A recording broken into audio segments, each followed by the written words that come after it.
Bene, cari fratelli, care sorelle, amici, simpatizzanti, pace del Signore. Ringraziamo ancora una volta il Signore tutti insieme per darci la possibilità di incontrarci virtualmente, su questi dispositivi, sui social, per incoraggiarci e per incontrarci nella parola del Signore, l'unica in grado di poter infondere vigore, certezza, speranza dentro i nostri cuori. Vogliamo insieme condividere un salmo molto bello, molto conosciuto, il Salmo 27. È un salmo di Davide e così troviamo scritto: Il Signore è la mia luce e la mia salvezza. Di chi temerò? Il Signore è il baluardo della mia vita. Di chi avrò paura? Quando i malvagi che mi sono avversari e nemici mi hanno assalito per divorarmi, essi stessi hanno vacillato e sono caduti. Se un esercito si accampasse contro di me, il mio cuore non avrebbe paura. Se infuriasse la battaglia contro di me, anche allora sarei fiducioso.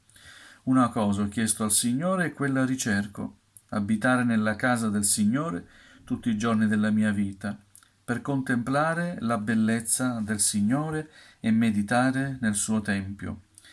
Poiché egli mi nasconderà nella sua tenda in giorno di sventura, mi custodirà nel luogo più segreto della sua dimora, mi porterà in alto sopra una roccia, e ora la mia testa si innalza sui miei nemici che mi circondano. Offrirò nella sua dimora sacrifici con gioia, canterò e salmeggerò al Signore. O Signore, ascolta la mia voce quando ti invoco, abbi pietà di me e rispondimi. Il mio cuore mi dice da parte tua: cercate il mio volto. Io cerco il tuo volto, o Signore, non nascondermi il tuo volto, non respingere con ira il tuo servo. Tu sei stato il mio aiuto, non lasciarmi, non abbandonarmi, o Dio della mia salvezza. Qualora mio padre e mia madre mi abbandonino, il Signore mi accoglierà. O Signore, insegnami la tua via, guidami per un sentiero diritto a causa dei miei nemici. Non darmi in balia dei miei nemici, perché son sorti contro di me falsi testimoni, gente che respira violenza. Ah, se non avessi avuto fede di veder la bontà del Signore sulla terra dei viventi. Spera nel Signore. Sii forte. Il tuo cuore si rinfranchi, sì. Spera nel Signore. Amen. Fin qui la lettura della parola del Signore, un bellissimo salmo che esprime fede, esprime trionfo della fede, perché la fede è quella che ci permette di vincere contro ogni ostacolo, ci permette di vincere contro ogni problema, contro ogni difficoltà. La fede nel Signore Gesù. E il salmista scrive: Il Signore è la mia luce e la mia salvezza. Di chi temerò? Di fronte a questa certezza che il Signore è la mia luce ed è la mia salvezza, di chi avrò paura? Di chi temerò? Di cosa dobbiamo avere paura, fratelli e sorelle? Non dobbiamo avere paura di nulla, perché il Signore è il nostro rifugio, è il baluardo della mia vita, dice il salmista. Perciò di chi avrò paura? Addirittura al versetto 3 abbiamo letto, ecco la fede che emerge proprio nel momento quando hai bisogno, no? Se un esercito, scrive così: se un esercito si accampasse contro di me, il mio cuore non avrebbe paura. Se infuriasse la battaglia contro di me, anche allora sarei fiducioso. Alleluia, gloria a Dio. Pensate, se un esercito si accampasse contro di me, il mio cuore non avrebbe paura. Solo un uomo che ha fede può affermare questa simile frase. Se un esercito si accampasse contro di me, un uomo solo contro un esercito, pensate. Ma chi ha fede nel Signore non ha paura, perché sa che il Signore lo libererà, sa che il Signore gli darà vittoria. Chi ha fede sa, ha certezza nel proprio cuore. Alleluia. Dice ancora al versetto 4: una cosa ho chiesto al Signore e quella ricerco. Il salmista non ha chiesto tante cose, non ha chiesto al Signore di essere liberato da una determinata situazione, ma ha nel cuore di chiedere al Signore una sola cosa importante, che lui ritiene importante.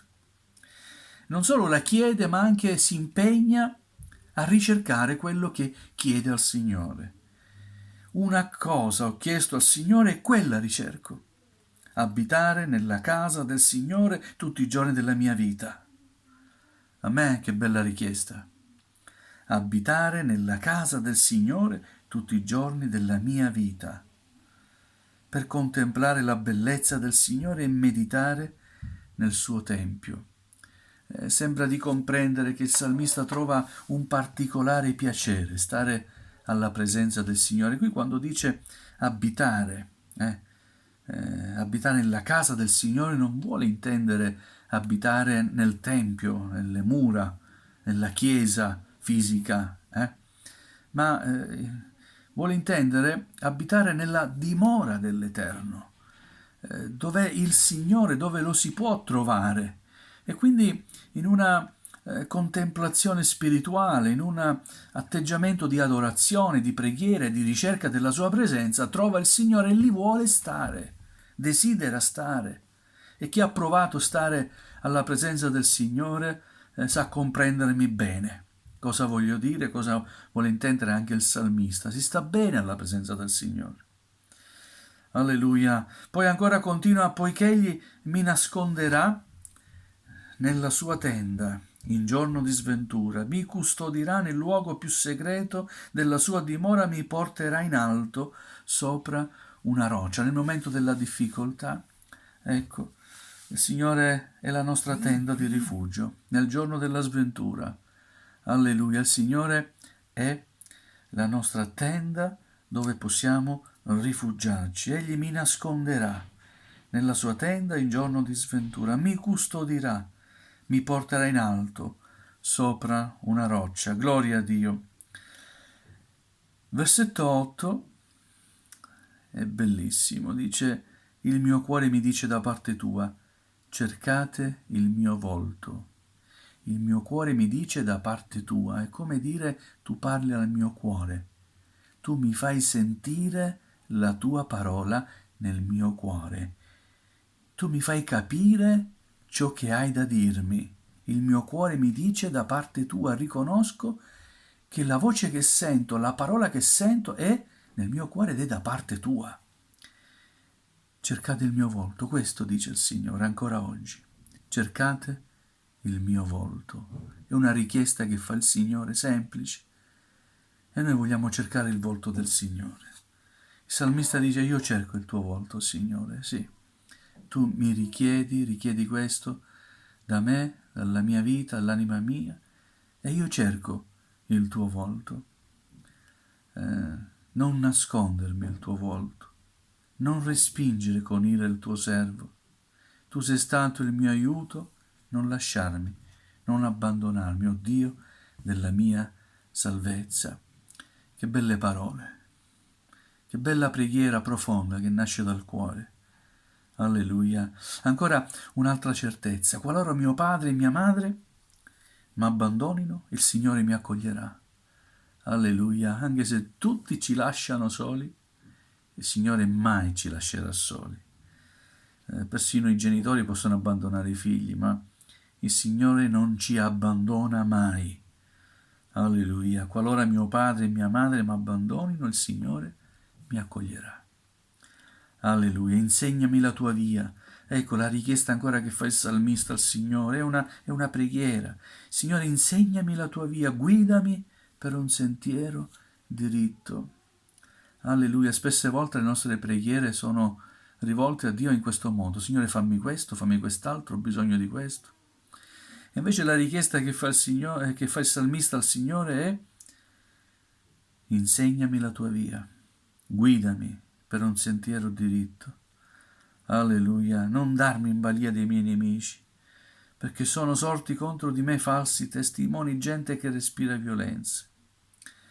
Gloria al Signore. Poi conclude con queste meravigliose parole, l'ultimo verso. di questo Salmo 27.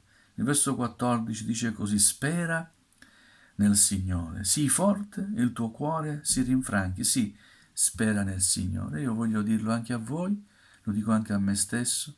Speriamo nel Signore, continuiamo ancora a sperare nel Signore affinché il Signore ci liberi da questa paura, da questa pandemia, da questa minaccia, e possiamo ritornare in libertà a svolgere la nostra vita quotidiana, ma con una maggiore consapevolezza. Qual è questa consapevolezza? Che c'è l'Iddio onnipotente, vero, l'unico Dio che ci ama e che vuole che noi rivolgiamo a Lui le nostre attenzioni. Quindi, quando passerà questa pandemia, ricordiamoci di più del Signore, stringiamoci di più a Lui, ritroviamo la fede, magari quella fede che si è assopita, ritroviamola, facciamola emergere ancora una volta, che Dio possa alimentare la nostra fede e possa consolidarla nella sua volontà, nella sua grazia, nel suo infinito amore. Dio ci benedica, vi do appuntamento alla prossima occasione. Pace.